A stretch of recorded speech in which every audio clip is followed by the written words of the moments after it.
आज के इस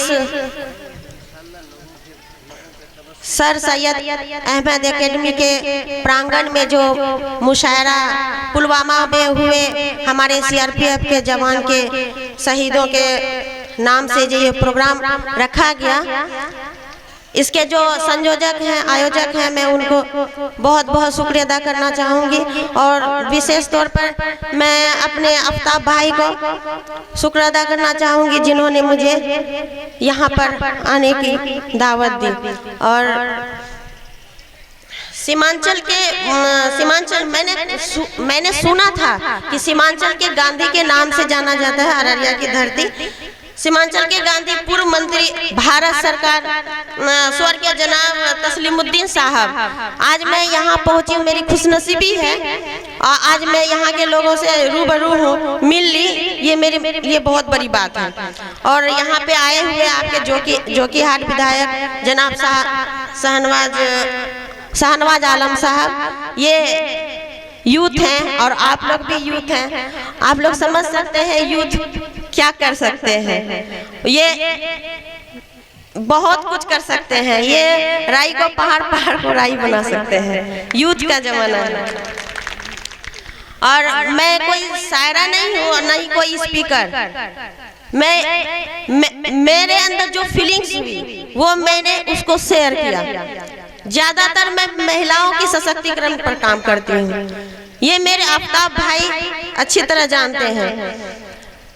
मुझे कहीं ना कहीं लगा कि हमारी महिलाएं सिर्फ मुस्लिम ही नहीं और भी अदर महिलाएं बहुत पिछड़े हुए हैं, उनके हक के लिए मैं हमेशा लड़ती हूँ और उनके घर घर जाकर जागरूक करती हूँ। आप लोग सभी एजुकेशन से जुड़िए, क्योंकि एजुकेशन ही एक ऐसा चीज है जो आपके जिंदगी में बदलाव ला सकता है। और अभी मैं बैठी हूँ, सबके लिए प्रोत्साहन दिया जा रहा था, मुशायरे हो रहे हैं। सबसे पहले तो अपनी बहनों को मैं सैल्यूट करना चाहूँगी कि आप लोग इतनी संख्या में यहाँ उपस्थित हैं। और उससे भी ज्यादा मैं उस भाई को, उस बाप को सलाम करना चाहूँगी जो आपने इस बहनों को, माँ को यहाँ आने के लिए दिया। और इसी तरह आपका अगर सपोर्ट रहा तो ये मेरी माँ बहनें बहुत कुछ कर सकती है। और क्योंकि हमारे देश में आधी आबादी महिलाओं की है, आप यदि सक्सेस हैं, आप में चेंजिंग है, तो जितनी तरक्की आप में है, जरा सोचिए अगर उतना सपोर्ट और उतना तालीम आप अपनी बहनों को देंगे, बेटियों को देंगे, तो ये तरक्की कहाँ जाएगी, ये मेरे देश कहाँ जाएंगे, ये आंकड़े कहाँ जाएंगे। हमें अक्सर सुनने के लिए मिलता है कि अल्पसंख्यक में साक्षरता दर बहुत कम है। क्यों मिलता है? हम किसी से कम है क्या? क्यों मिलता है? हम लोग सपोर्ट नहीं करते हैं, कम उम्र में शादी करा देते हैं। शादी मजबूरी है, शादी मजबूरी है। जो लोग बोलते हैं कि मैं बेटी 16 साल की होगी शादी करा दूं, क्यों? उसके आगे एम नहीं रखे हैं, आप उनको प्रोत्साहित नहीं कर रहे हैं पढ़ने लिखने के लिए। लड़की पर्दे में रह के भी बहुत कुछ करे, उस पर यकीन करना सीखिए, उसको सपोर्ट कीजिए, उस पर यकीन कीजिए, उसको पावरमेंट बनाइए, तब आपको पता चलेगा कि मेरी बेटी बहन कितनी आगे जा सकती है। अगर हम पीछे हैं तो अपनी अकल और सूझ के वजह से। आप हमारे मजहब में कहा गया है कि महिलाओं को यदि तालीम हासिल करने के लिए चीन भी जाना पड़े तो जाए, लेकिन तालीम हासिल करें। पर्दे में रह के भी आप पुरुष के बराबर काम कर सकते हैं, आप रोजगार से जुड़ सकते हैं। सिर्फ ये नहीं कि मेरे हस्बैंड 100 रुपए कमाते हैं, हम उसी में गुजारा करते हैं, नहीं हो पा रहा है, नहीं हो पा रहा। आप पुरुष के बराबर काम कर सकते हैं, इल्म हासिल कर सकते हैं, आप सिलाई, ब्यूटिशियन कुछ भी कर सकते हैं, अपनी दुकान चला सकते हैं, आप उसके भागीदारी बन सकते हैं, आप एकदम सुखी जिंदगी जी सकते हैं।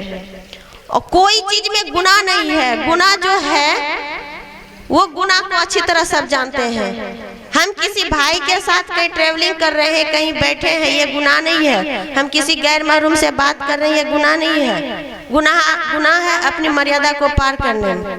गुनाह वो अच्छी तरह जानते हैं क्या गुनाह है। एजुकेशन अगर अंदर आएगी तो सब कुछ पता चल जाएगा, क्या सही है क्या गलत है, हमें कैसे चलना है, कैसे रहना है, कैसे बिहेव करना है। ये मेरा मैसेज है इन बहनों के लिए।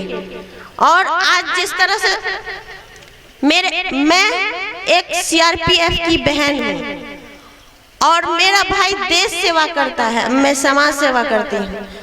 अभी जो शहीद हुए हैं, मैं एक पोस्ट डाली, मुझे बहुत कोई लोगों ने कहा कि ये पोस्ट तनुजा जी हटा दीजिए। बोले नहीं, मेरा दिल जो कहा मैं वो कर डाली। मेरा मजहब सिखाता है तुम जिस मुल्क में हो, जिस मुल्क का नमक खाते हो, उस मुल्क के साथ कभी गद्दारी मत करना। बेशक बेशक।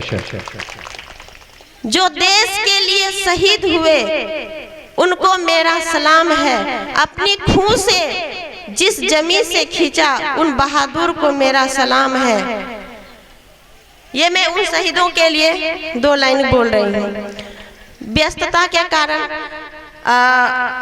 मैं ज़्यादातर स्पीच के लिए मैं तैयारी नहीं करती हूँ। जहाँ जाती हूँ मौका लगा चली जाती हूँ। आफ्ताब भाई बोले आना है, कल मेरी मम्मी का 40वां था और मेरी तबीयत भी ठीक नहीं है, लेकिन मैं आफ्ताब भाई मुझसे इतना मोहब्बत करते हैं कि मैं इसका बात नहीं टाल पाई। खूब बहती है अमन की गंगा बहने दो, खूब बहती है अमन की गंगा बहने दो, मत फैलाओ देश में दंगा रहने दो, लाल हरे रंग में ना बांटो हमें, मेरे छत पर एक तिरंगा रहने दो। बहुत बढ़िया। लहू को बहाया जिसने पानी की तरह, लहू को बहाया जिसने पानी की तरह, सलाम है उस माँ के संतान को, सलाम है उस माँ के संतान को। आगे हम नहीं बोल पाए। बहुत बहुत शुक्रिया, बहुत बहुत धन्यवाद, बहुत बहुत धन्यवाद।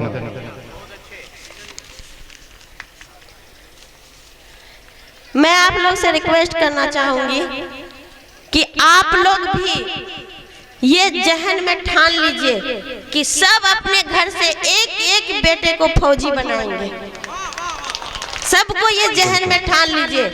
एक कपड़ा कम पहनना पड़ जाए पहनिए, लेकिन बच्चे को तालीम दीजिए, बच्चे को तालीम दीजिए। और भूखे पेट रहना पड़ जाए रहिए, लेकिन बेटी को भी तालीम दीजिए। बेटा बेटी में कोई फर्क नहीं है, बेटी भी बहुत कुछ कर सकती है।